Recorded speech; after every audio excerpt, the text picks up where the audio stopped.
Bonjour à tous, bienvenue dans cette vidéo. Aujourd'hui, nous allons découvrir le côte blanche du vignoble de Côte-de-Vaudreuil, donc dans les deux montagnes, dans la même région viticole que Montréal et Laval. Donc ça devrait être pas mal, quelque chose de pouvoir donner une saveur du terroir. Peut-être. Enfin, nous verrons bien. Je déclare le fait qu'on connaît très bien quand même ce vignoble.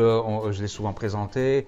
Ça fait déjà plusieurs années qu'on travaille ensemble. Je regarde de quelle manière il travaille. Je vais quelquefois le voir. Serge, un vigneron vraiment très sympa. Il a une bonne équipe de travail alentour de lui et il fait un excellent travail. Donc, parfois, on échange des connaissances ou des informations ensemble. Donc, c'est toujours un plaisir. Mais pour cette vidéo, je vais être des plus impartial. D'ailleurs, pour ma part, je ne peux que prouver finalement, c'est ça l'idée, c'est pas ce n'est pas suggestif, je dis pas bon c'est un bon vignoble, il faut boire son vin, c'est pas du tout ce que je vous dis. Moi ce que je vous dis dans cette vidéo c'est que voilà comment apprécier un vin, que ce soit celui-là ou un autre, mais écoutez c'est la même technique, c'est la même façon d'aller découvrir les vins de la même méthodologie, donc il n'y a pas photo, vous voulez l'essayer, vous n'êtes pas sûr finalement de ma découverte, je vous invite à pouvoir me prouver le contraire. Moi, j'adore ça. On ouvre une conversation et c'est comme ça que finalement, le vin, que tous ensemble, on apprend, qu'on découvre et puis qu'on continue à pouvoir créer des choses tout à fait merveilleuses et ça fait partie de cette catégorie de vin. Donc voilà. Donc comme d'hab, si vous avez déjà suivi mes vidéos, vous savez très bien que je vais d'abord débuter. Est-ce qu'il y a une faute dans ce vin? Donc, on va bien voir, on va découvrir ça ensemble. Ensuite, est-ce que c'est un vin de terroir? Est-ce que c'est un vin technologique? J'avoue, je connais déjà la réponse, mais l'idée, c'est de vous le prouver. C'est pas simplement de me croire. Ça, pour moi, c'est important. Troisième point, est-ce qu'on peut améliorer ce vin? Est-ce qu'on peut faire en sorte qu'il nous offre le meilleur de ce que ce vin a à offrir? Est-ce que le carafage va en bénéficier? On va tester tout ça.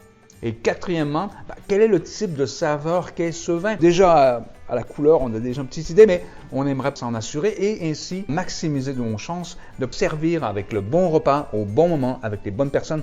Et c'est ça finalement qui va nous le dire. Donc, bon, je suis assez excité de découvrir là, ce vin avec vous, pour vous prouver là, que ce vin, il est pas mal. Donc, on va d'abord aller avec l'analyse des secs, comme d'hab. Donc, si vous êtes chez le caviste, en l'occurrence à l'SAQ où vous achetez directement du vignoble, vous allez être en mesure de pouvoir juger si ce vin vaut la peine qu'on s'y intéresse dès qu'on regarde les secs. Ça veut dire qu'avant même d'avoir ouvert la bouteille. Donc, voyons ça ensemble. Alors, je vais prendre mes notes. Voilà. Si vous ne l'avez pas déjà téléchargé, je vous l'invite à le faire. Vous savez, donc j'ai comme ça donné des notes pour certaines importances des facteurs qu'on retrouve là sur cette bouteille. Il y a certains aspects qui méritent notre attention, d'autres absolument non. En fait, certains vont perdre des points. Donc, on va voir là, à partir des secs, est-ce que ce vin vaut la peine qu'on s'y intéresse? Bon, là, je vais vous le prouver. Alors, allons-y. Alors, premièrement, l'étiquette. Est-ce que l'étiquette est artistique, historique? Est-ce qu'elle est personnelle? Écoutez, moi, c'est évidemment, il y a l'art ici. C'est toujours une combinaison de maximiser un maximum de sens. Le visuel, le palais, le gustatif, après l'olfactif, même le toucher. Tout ça, pour moi, c'est important de pouvoir justement maximiser comme ça le plaisir. Et c'est à travers les sens qu'on peut le faire. Donc, très important de pouvoir là, ne pas lésigner les détails. Et celui-là, c'est l'art visuel. On peut arriver sur une table avec vraiment là, les couleurs du printemps, les couleurs de l'automne. Oui, les couleurs de l'automne. Et là, on a quelque chose de vraiment magnifique à pouvoir placer sur notre table. Donc, il ne faut pas les cacher. C'est des sujets de conversation, ce sont des choses très belles. Donc, voilà, on a un point. Pour ce fait, on est sur vraiment là. Et je sais que Serge, donc le vigneron, s'intéresse à l'art parce que il a dans son jardin pendant l'été pour les visites. Il va y avoir des expositions d'art. Donc, il y a aussi un intérêt personnel à pouvoir promouvoir l'art. Et l'art gustatif, écoutez, ça, c'est la résultante. C'est ce qu'on va découvrir ensemble. Donc, vous voyez, tout ça combine qu'il y a une attention, évidemment, avec le travail. On y va avec l'émotion, on y va avec l'art. Voilà, c'est ça que ça veut donner. Ensuite, mauvaise qualité. Non, je ne crois pas. Il y a peut-être, ici, ça sort un peu. Si je le mets dans un seau d'eau, est-ce que finalement, on va perdre l'étiquette, mauvaise colle, tout ça? Parce qu'il y a un lien direct avec la qualité des sectes et la qualité du produit du vin. Alors, si c'est de mauvaise qualité, tout ce qui est là, c'est qu'à l'intérieur, c'est de mauvaise qualité. Donc, c'est pour cette raison qu'on fait ce lien ensemble pour voir est-ce qu'il y a vraiment des trucs de mauvaise qualité sur cette bouteille. Ben, on va voir. Unilingue, ben, écoutez, on va voir. Hein. Donc, normalement, c'est unilingue. Leur dépôt de cristaux, voilà, c'est unilingue, c'est français. Ce qui veut dire que, ben, écoutez, c'est surtout pour consommation locale. Hein. Donc, c'est la consommation locale. Il n'y a pas suffisamment de quantité pour penser à faire de l'exportation. C'est ça que ça veut dire. Et ça, c'est merveilleux parce que ça nous donne une petite idée, un petit indice hein, que finalement, ben, si c'est des petites productions, ben, comme dans les petits pots, les meilleurs onguents, ben, c'est exactement la même stratégie finalement. Allons-y, le nom du vignoble, commercial, peu connu, local, ben, écoutez, c'est local. Donc, on a un gros 2 points pour le fait que c'est local. Parce que acheter local, ben écoutez, il n'y a pas photo, hein, il n'y a pas de transport, il n'y a rien, surtout qu'on on achète directement du vignoble. Écoutez, on sauve tout ça. Croyez-moi, moi qui connais l'industrie depuis déjà un bon bout de temps, toutes les préparations qu'on doit faire pour le transport, tout le reste, donc quand on achète local, c'est 2 points. D'ailleurs, si vous ne comprenez pas trop tout pourquoi mes notes, je vous invite à aller voir ma vidéo hein, qui est sur tous les secs. La raison pour laquelle je vais donner comme ça des notes de 2, 1 ou autre, vous avez toutes les descriptions des importances dans cette vidéo, donc voilà, vous allez mieux comprendre. Ensuite, le millésime, est-ce qu'il est présent? Est-ce qu'on a le millésime sur cette bouteille? On a 20-20, excellent, on lui donne un autre point. Ça va bien. L'appellation, est-ce qu'on a une appellation là-dessus? On a indication géographique protégée, ça veut dire que les raisins sont du Québec, hein, donc on a quelque chose de quand même assez bien, mais il n'y a pas de point pour ce faire. D'ailleurs, on voit ici hein, à IJP, il n'y a pas de point parce que l'un ou l'autre, voilà, ça fonctionne. Encore une fois, on va voir la vidéo. Pourquoi? Ensuite, le symbole qualitatif, est-ce qu'il y a le symbole bio ou autre? Bon, il est en raisonné, hein, donc moi, c'est la meilleure manière de faire le vin. Hein. Il n'y a pas besoin d'avoir comme ça l'étiquette. Donc, lui, il n'y a pas de point pour le raisonné, il n'y a pas de point pour l'autre, parce qu'en fait, je préfère ignorer finalement cette question, mais j'aime bien pouvoir la mentionner. Ensuite, numéro unique d'identification, même pas pour ma bouteille. J'aurais pensé qu'il m'aurait comme ça offert une édition limitée. Ben non. Désolé, Serge, s'il vous plaît, la prochaine fois, y pensez. Sans sulfite ajouté, écoutez, j'ai pas cette mention, donc c'est pas plus grave. Mention vieille vigne, ça pareil, allez voir, hein, je l'écris très bien dans la vidéo, hein, qu'est-ce que c'est que mention vieille vigne. Information pour le contact, numéro de téléphone, adresse courriel, site internet ou un numéro de téléphone personnel, par exemple son cellulaire. Non. Non. Non. OK, pas de point. Ah, il y a l'adresse courriel, mais voilà, non, pas de point.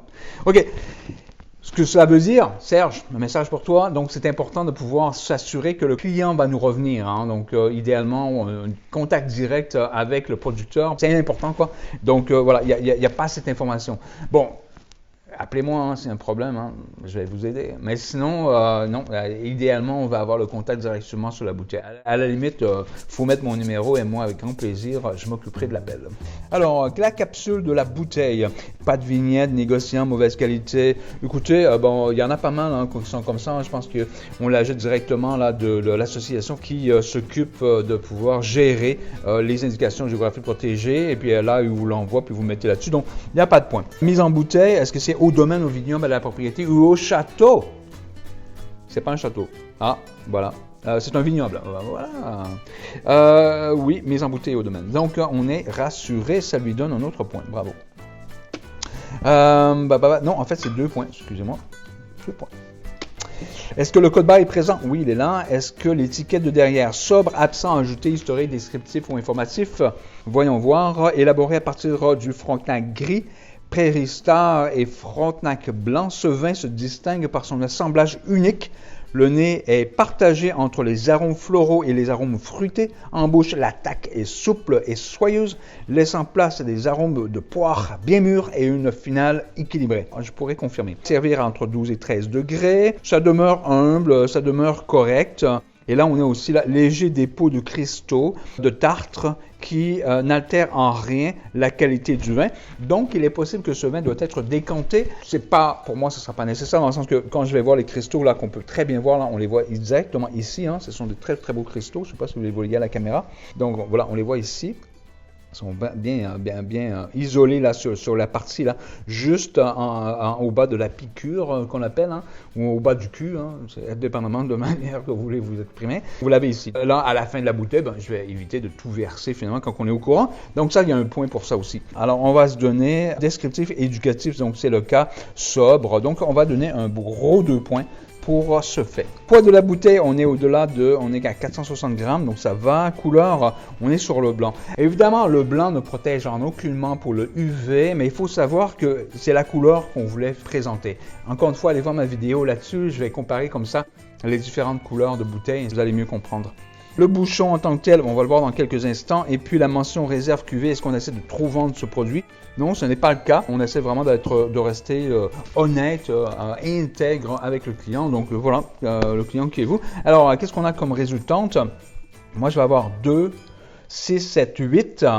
Et moi, j'imagine avec le bouchon, qu'est-ce que ça donne le bouchon? Bonne qualité, donc il y aura sûrement un 1. Donc, on a un 9. 9 sur 20. C'est modéré comme note. C'est ce genre de note qu'on peut avoir sur les vins locaux, hein, qui ne font pas d'emphase sur le marketing ou rien de tout ça. Donc, tout va bien. Mais voilà, c'est l'important, c'est le jus. Pour moi, c'est pour vous donner une indication. Quels sont les facteurs qu'on peut observer qui nous permettront de dire, quand vous serez chez le caviste, est-ce que ce vin, je l'apporte à la maison ou non? Et si oui, pourquoi? Et en espérant que vous avez mémorisé finalement ces quelques détails qui vous permettra de pouvoir définir et d'expliquer votre décision. Ça fait toujours plus cool de dire « bah non, j'aime juste l'étiquette finalement, voilà ». Et là, vous vous êtes évidemment trompé parce que très souvent, c'est trompeur. Bon, voilà, c'est le résultat pour ce vin, ce magnifique vin que j'ai déjà l'eau à la bouche parce que j'ai souvent goûté, j'ai souvent présenté, mais encore une fois, je vais être très impartial. Alors, je vous vois à la prochaine vidéo. La prochaine vidéo, on va aller sur le visuel, on va aller sur l'olfactif, on va aller sur le gustatif pour se donner une opinion, une observation beaucoup plus définie. Et c'est ce vin, pourquoi il en vaut la peine. Alors, je vous vois dans quelques instants. Merci et à plus tard. Bye.